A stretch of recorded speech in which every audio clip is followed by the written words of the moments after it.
দেখিছো কালিনে পুৰহি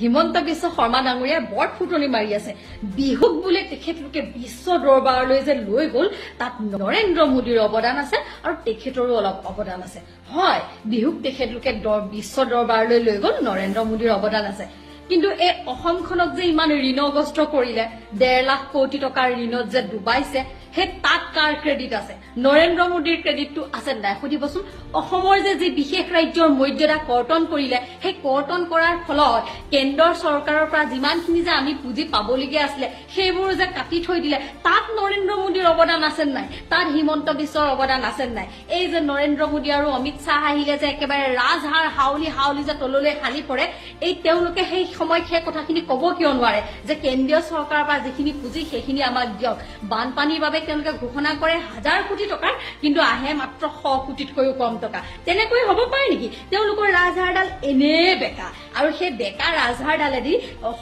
অসমীয়া মানুহৰ আগত তেওঁলোকে বম কথা কৈ থাকিলে একো লাভ নহয় এই যে সাংবাদিকসকলক তেওঁলোকে পইচা দি কিনিছে সেই সাংবাদিকসকলে আকৌ তেওঁলোকক যিকেইটা প্ৰশ্ন সোধে সেইকেইটা তেওঁলোকে ভাল পোৱা প্ৰশ্নহে সোধে কাৰণ অখিল গগৈ আৰু আপোনাৰ মাজত কম্পিটিশন হ'ব নহয় কিহৰ বিহুৰ এটো কিবা প্ৰশ্ন হল নেকি আজি বিহুৰ কম্পিটিশন হ'ব লাগে নে নিবনুৱা সমস্যা সমাধান কৰাৰ হ'ব লাগে নে মূল্য বৃদ্ধি ৰোধ কৰাৰ হ'ব লাগে এইবোৰ সব